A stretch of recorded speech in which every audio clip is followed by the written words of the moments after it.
हम देख रहे हैं पिछले 2-3 दिनों में ही लगभग 20% भाग चुका है ये काउंटर। पिछले एक महीने में इसमें आपने करीब 25% की तेजी देखी है। आईआरसीटीसी लाइफ हाई पर ट्रेड करते हुए 3300 के करीब आते हुए दिख रहा है ये काउंटर। और अनिल जी, मुझे याद है आईपीओ के टाइम से आपका कन्विक्शन रहा है, बल्कि आईपीओ में तो आपने खैर सब्सक्राइब की सलाह दी थी, लिस्टिंग के बाद डबल हो गया था, तब भी आपने खरीदारी की राय दी है और हर एक्शन पर आपने कहा है कि आईआरसीटीसी पर भरोसा रखना है। अब तो 3300 के लेवल पर आ गया, इश्यू प्राइस से करीब 11 गुना का उछाल हो चुका है इस काउंटर में। आईआरसीटीसी क्या व्यू बनता है सर अब इन लेवल्स पे? दीप, अब मैं क्या बोलूं आपको, आप जब जब पूछेंगे मुझे तब तब अच्छा लगे। ये कुछ स्टॉक ऐसे हैं ना जो मुझे कभी खराब लगते ही नहीं है, जिसमें एक बीएसई हुआ, जिसमें वेदांता हुआ, जिसमें आईआरसीटीसी हुआ, ऐसे और कई सारे टेक्सटाइल स्टॉक्स हैं जो हर एक लेवल पर हमें बहुत अच्छे लगते हैं। एक चीज मैं बताऊं आपको, प्रॉब्लम क्या है। प्रॉब्लम, जब तक हम आईआरसीटीसी को एक सरकारी रेलवे कंपनी समझते रहेंगे ना, तब तक हमें है ना समझ ही नहीं आएगा कि ये शेयर क्यों खरीदना है और क्यों रखना है। जिस दिन आप इसे एक बड़ी देश की one of the biggest e commerce company के तौर पर देखेंगे, आपका व्यू बदल जाएगा। अब मैं जो बोल रहा हूं ध्यान से सुनिएगा। देश की सबसे बड़ी ई कॉमर्स कंपनियों में से एक है क्या भाई? ये ई कॉमर्स कंपनी तो है ना एक प्लेटफॉर्म है जहां पर आप आइए, अपने टिकट्स खरीदिए, और मोनोपोली बिजनेस है, और कोई है ही नहीं।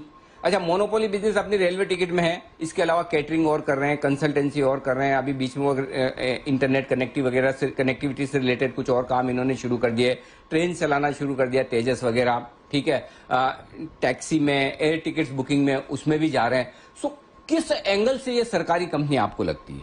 किसी भी एंगल से नहीं। किस एंगल से ये पुराने जमाने की जो टिपिकल रेलवे कंपनियां, सरकारी टाइप की कंपनियां होती है, वो लगती है? किसी भी एंगल से नहीं।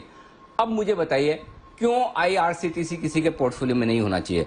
1500 रुपए, 1800 रुपए, 2000 रुपए, हर एक लेवल से हम लगातार खरीदारी की राय दे रहे हैं। 2500, 2800, 3000, 3200 सारे टारगेट आ गए दीप। उसके बावजूद अभी भी 3285 में भी मेरी राय बिल्कुल साफ है, मत बेचिए, होल्ड करिए। ये वो स्टॉक है, ये जो वो जेम है जो गलती से आपने खरीद लिया, सही वक्त पर खरीद लिया, एंट्री हो गई, इसे पोर्टफोलियो में रख के भूल जाइए। ये इंडिया की one of the biggest e commerce story है जो आपके सामने है। अगर आप सरकारी कंपनी के तौर पर इसे देखेंगे तो आपको हमेशा महंगा दिखेगा, और अगर आप एक अच्छी नए जमाने की ई कॉमर्स कंपनी के तौर पर देखेंगे तो हमेशा सस्ता दिखेगा। 100% होल्ड है, बहुत ही बेहतरीन स्टॉक है, टॉप क्लास मैनेजमेंट है, सरकारी कंपनी है, कोई गवर्नेंस इशू नहीं, बिजनेस मॉडल हमारे आंखों के सामने, हमें पता है। महंगा है, 100% है, बिल्कुल है, था, है और रहेगा, इसमें कोई डाउट नहीं। जी दीप, इस हफ्ते भी जबरदस्त तेजी में रहा है। चार्ट्स के हिसाब से कोई लेवल्स निकल कर आ रहे हैं 3300 पर आईआरसीटीसी के लिए, कुणाल जी?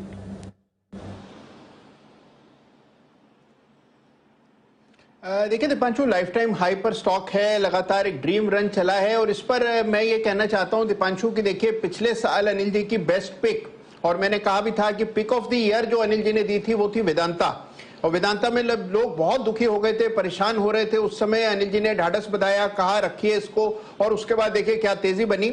और इस साल की उनकी सबसे बढ़िया पिक है ये आईआरसीटीसी। मुझे याद आता है कि अनिल जी सर्दियों में मेरे ख्याल दिल्ली आए थे आखिरी बार, और उस समय उन्होंने जो आईआरसीटीसी के मैनेजमेंट से चर्चा की थी, रजनी हसीजा जी से, और उसकी चर्चा भी हम लोगों ने की थी। और अनिल जी ने कहा था कि बहुत ही दमदार मैनेजमेंट है और बहुत शानदार कंपनी है, देखना बहुत ऊपर जाएगा, और अनिल जी बिल्कुल वैसा ही होता हुआ दिख रहा है। तो Anil ji hats off. Absolutely, बिल्कुल सही बात है कुणाल जी। जब आप मैनेजमेंट से बात करते हैं तो आपको एक सेंस मिलता है कि कितना दम है। सरकारी कंपनियों के टॉप मैनेजमेंट में बैठे हुए लोग भी बहुत क्वालिफाइड है, बहुत एक्सपीरियंस्ड है, और करना चाहें तो बहुत कुछ करके दिखा सकते हैं, जो आपको आईआरसीटीसी में दिख रहा। आइए